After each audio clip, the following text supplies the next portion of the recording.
Bismillahirrahmanirrahim. Assalamualaikum warahmatullahi wabarakatuh. Alhamdulillahi rabbil alamin.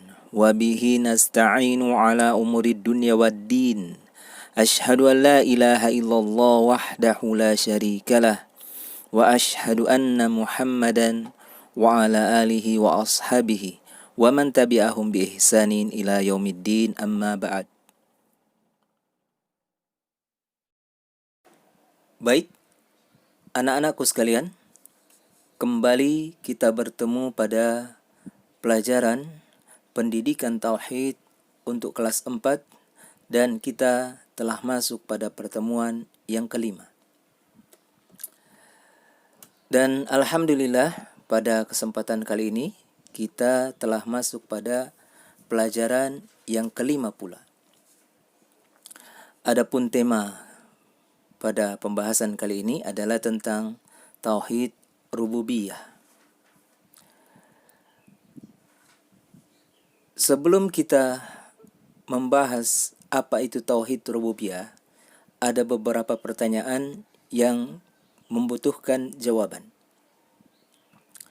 Kita simak, siapakah yang menciptakan dunia beserta seluruh isinya? Siapa yang menciptakan kita? Siapa yang menciptakan matahari, bulan, bintang, dan jagat raya? Siapa yang menciptakan hutan, gunung, dan lautan? Siapa yang menciptakan ular, lebah, semut, gajah, dan hewan-hewan lainnya? Maka, apa jawaban kita? Allah Subhanahu wa ta'ala. Dialah yang menciptakan semua makhluk. Allah yang mengadakan mereka dari yang tidak ada. Dialah semata yang memberikan rezeki kepada kita. Dia pula yang menghidupkan kita dan mematikan kita. Jadi, ketika kita menjawab beberapa pertanyaan tadi dengan satu jawaban yang pasti, yaitu Allah Subhanahu wa ta'ala yang menciptakan seluruh makhluk, maka dengan itu kita telah yakin kepada tauhid rububiyah. Baik, perhatikan perkataan Syekh Muhammad bin Abdul Wahhab rahimahullahu ta'ala berikut ini. An-naw'ul awwalu tauhidur rububiyah wa huwa tauhidullahi bi af'alih ta'ala.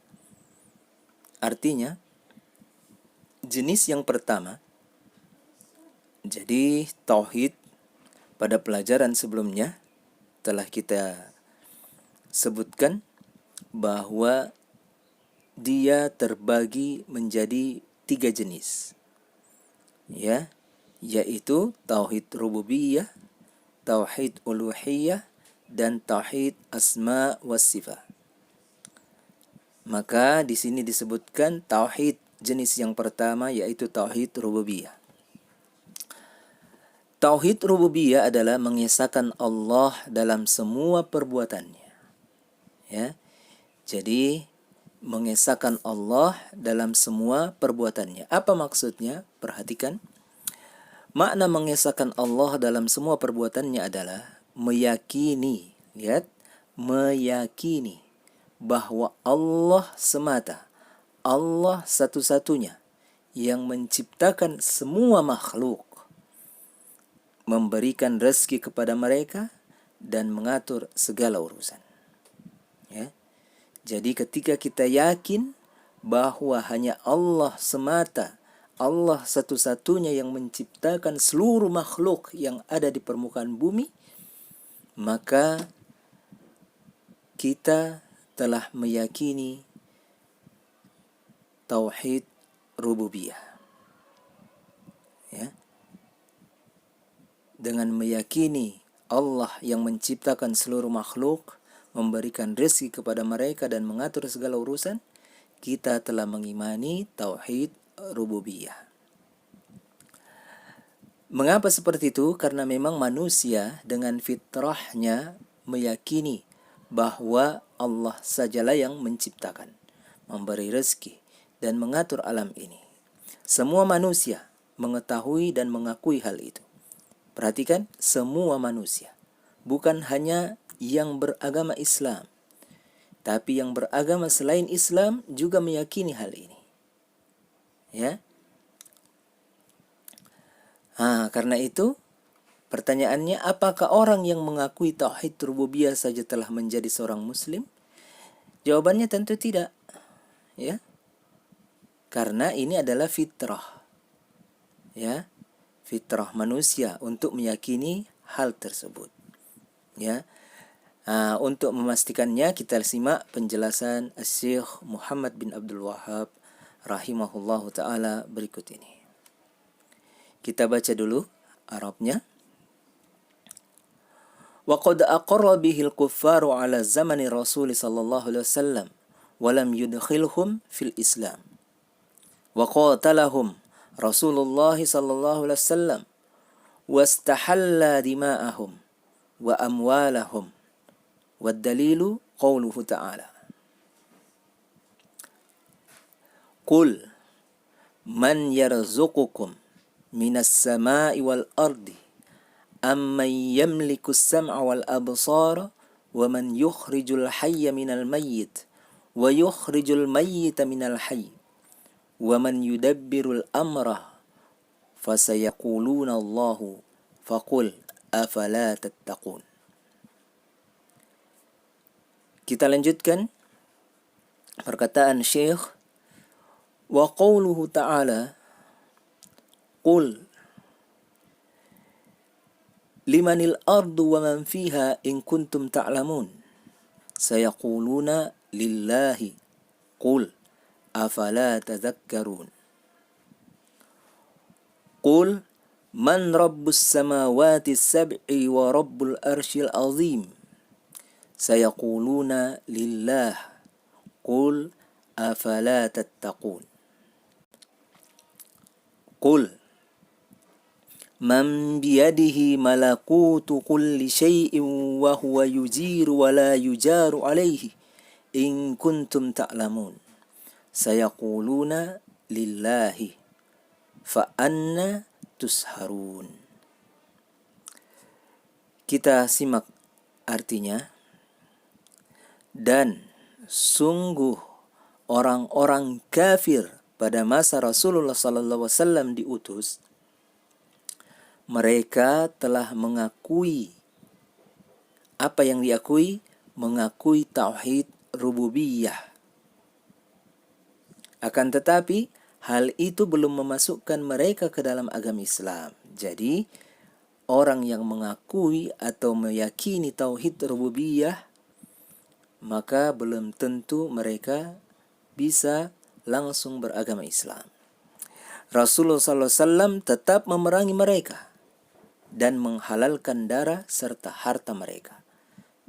Ya, jadi mereka tetap dianggap kafir walaupun telah meyakini tauhid rububiyah. Jadi dia meyakini tauhid rububiyah saja, tapi tauhid uluhiyah dan asma wa sifat mereka tidak yakini. Maka Rasulullah tetap memerangi mereka, bahkan dihalalkan darahnya dan harta mereka. Ya. Dan dalilnya adalah firman Allah Subhanahu wa taala. Perhatikan. Katakanlah, siapa yang memberikan rezeki kepadamu dari langit dan bumi? Atau siapakah yang kuasa menciptakan pendengaran dan penglihatan? Dan siapakah yang mengeluarkan yang hidup dari yang mati dan mengeluarkan yang mati dari yang hidup? Dan siapakah yang mengatur segala urusan? Maka mereka akan menjawab Allah. Ya. Jadi orang kafir pun mengatakan bahwa yang mengatur seluruh alam semesta ini dan menciptakan langit dan bumi, menciptakan pendengaran dan penglihatan, itu Allah. Maka katakanlah, mengapa kamu tidak bertakwa kepadanya? Ya. Ini di dalam Quran surah Yunus ayat 31. Kemudian terjemahan selanjutnya, dan dari firman-Nya, katakanlah, kepunyaan siapakah bumi ini dan semua yang ada padanya, jika kamu mengetahui. Maka mereka akan menjawab, kepunyaan Allah. Ya, jawaban mereka tetap kepunyaan Allah. Maka katakanlah, maka apakah kamu tidak ingat? Lanjutan ayat, katakanlah, siapa pemilik langit yang 7 dan pemilik arsy yang besar? Mereka akan menjawab, milik Allah. Katakanlah, maka apakah kamu tidak bertakwa? Masih lanjutan ayat tersebut, katakanlah, siapakah yang di tangannya berada kekuasaan atas segala sesuatu, sedang Dia melindungi, tetapi tidak ada yang dapat dilindungi dari azabnya. Jika kamu mengetahui, mereka akan menjawab, kepunyaan Allah. Maka katakanlah, jika demikian, maka dari jalan manakah kamu ditipu? Dari Quran surah Al-Mu'minun ayat 84 sampai 89. Ya. Baik. Jadi dua surah ini, ya, Quran surah Yunus dan Quran surah Al-Mu'minun, menjadi dalil bahwa orang yang meyakini tauhid rububiyah belum boleh dikatakan sebagai muslim. Ya, belum tentu dia muslim. Karena orang kafir pun akan menjawab dengan jawaban yang sama ketika ditanya, yaitu jawabannya Allah, milik Allah. Ya. Baik.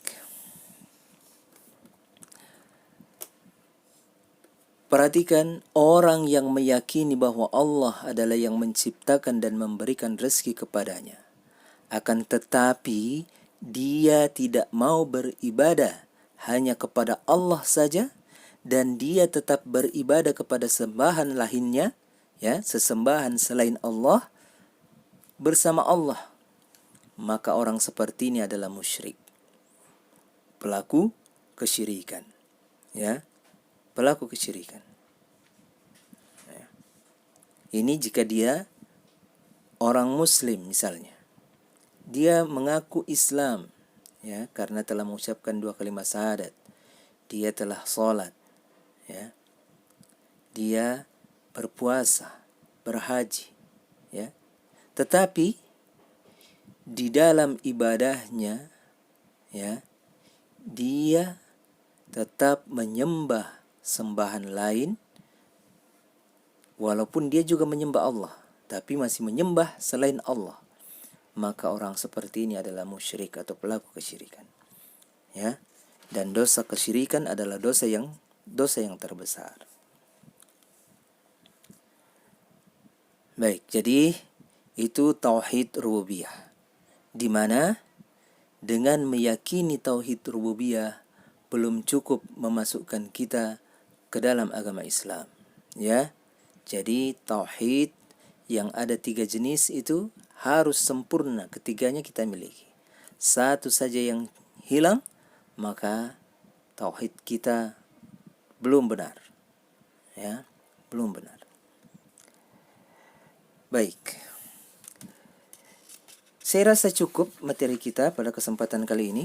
Adapun tugasnya yaitu pada halaman 39, ya. Nomor 4. Jadi satu nomor saja, latihan 4, ya. Kumpulkanlah beberapa gambar bersama teman-temanmu. Tapi karena kita belajarnya dari rumah, tentu saja kita harus mengumpulkannya sendiri, ya. Jadi mengumpulkan beberapa gambar yang menunjukkan rububiyahnya Allah, sebagaimana gambar yang ada di awal pelajaran ini, dari sumber-sumber yang ada, baik dari buku ensiklopedi, majalah, dan lain-lain.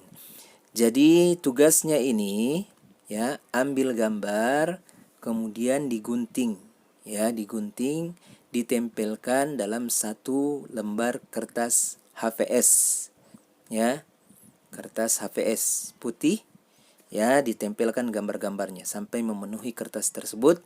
Kemudian tulis nama dan kelasnya, kemudian foto dan kirimkan ke WhatsApp Ustadz. Ya, baik. Saya rasa bisa dipahami dan semoga ada manfaatnya, dan mohon maaf atas segala kekurangan serta kesalahan. Subhanakallahumma wa bihamdik asyhadu an la ilaha illa anta wa astaghfiruka wa atubu ilaik. Wassalamualaikum warahmatullahi wabarakatuh.